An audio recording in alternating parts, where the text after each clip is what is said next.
Hello, you're on Vig's Classic Literature channel.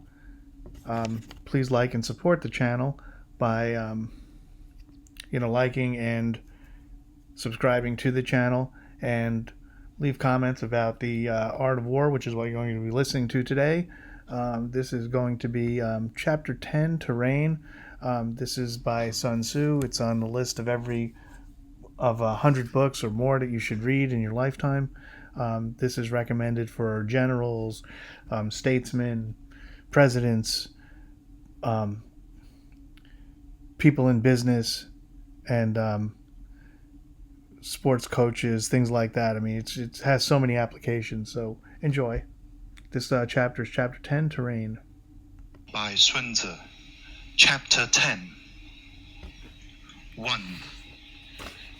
Sun Tzu said, "We may distinguish 6 kinds of terrain, to wit, 1. Accessible ground, 2. Entangling ground, 3. Temporizing ground, 4.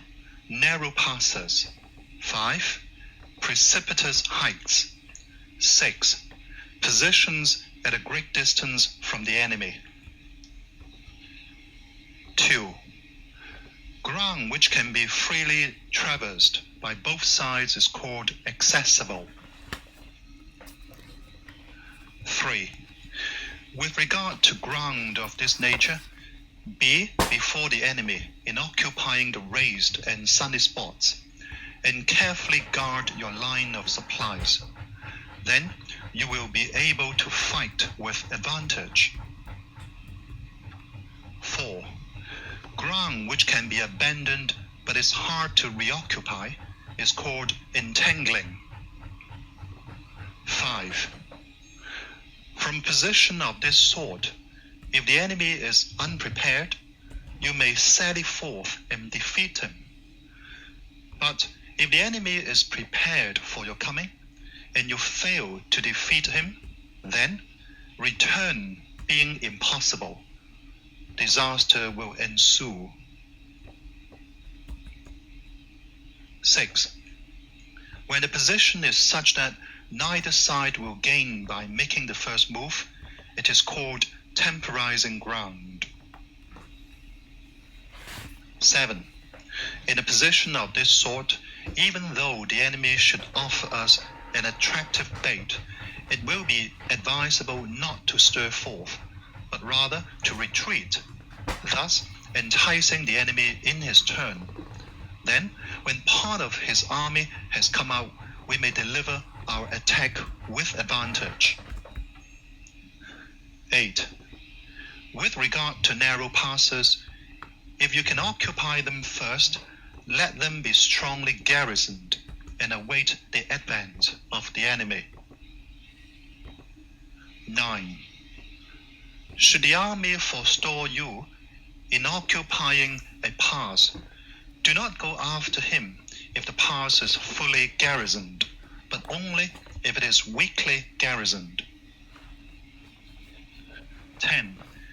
With regard to precipitous heights, if you are beforehand with your adversary, you should occupy the raised and sunny spots, and there wait for him to come up.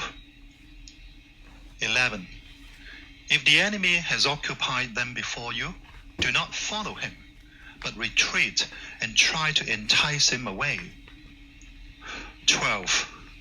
If you are situated at a great distance from the enemy, and the strength of the two armies is equal, it is not easy to provoke a battle, and fighting will be to your disadvantage.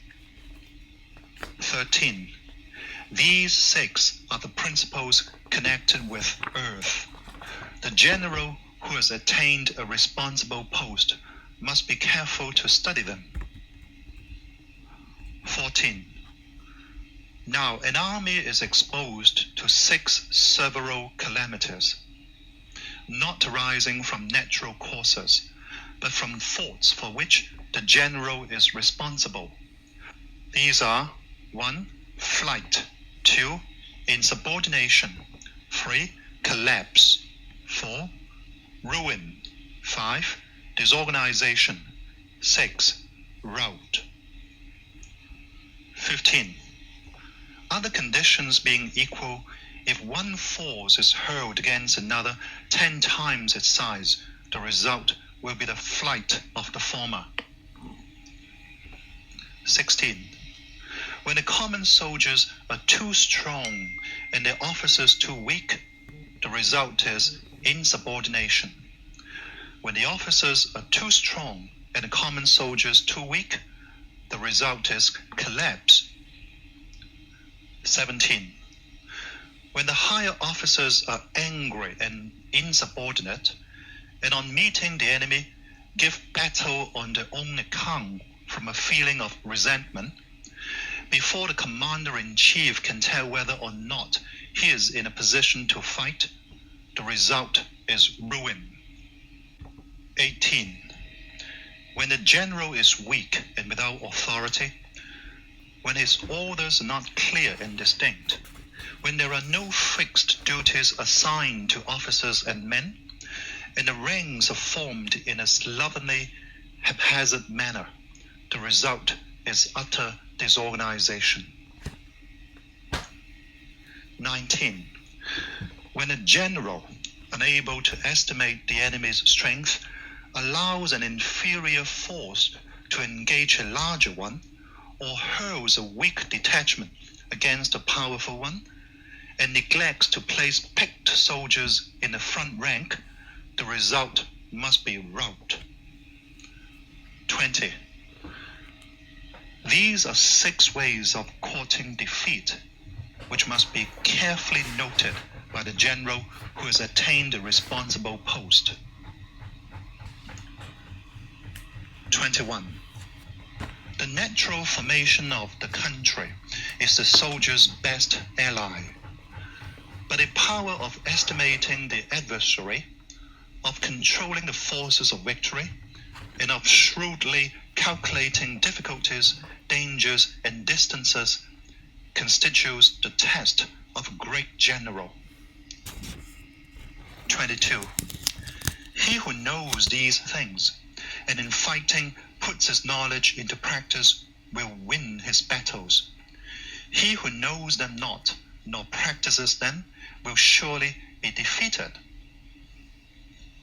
23. If fighting is sure to result in victory, then you must fight, even though the ruler forbid it. If fighting will not result in victory, then you must not fight, even at the ruler's bidding. 24. The general who advances without coveting fame and retreats without fearing disgrace, whose only thought is to protect his country and do good service for his sovereign, is the jewel of the kingdom. 25. Regard your soldiers as your children, and they will follow you into the deepest valleys. Look upon them as your own beloved sons, and they will stand by you even unto death. 26. If, however, you are indulgent, but unable to make your authority felt, kind-hearted, but unable to enforce your commands, and incapable, moreover, of quelling disorder, then your soldiers must be likened to spoiled children. They are useless for any practical purpose. 27. If we know that our own men are in a condition to attack, but are unaware that the enemy is not open to attack, we have gone only halfway towards victory. 28.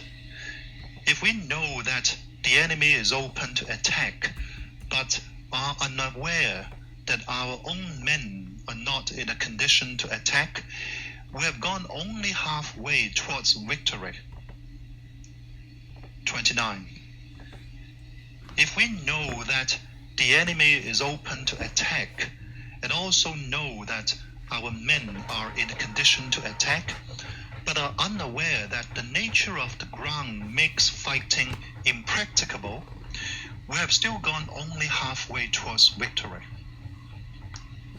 30. Hence, the experienced soldier, one's emotion is never bewildered. Once he has broken camp, he is never at a loss. 31.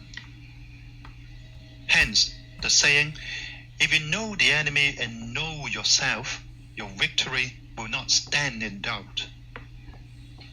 If you know heaven and know earth, you may make your victory complete. End of chapter 10.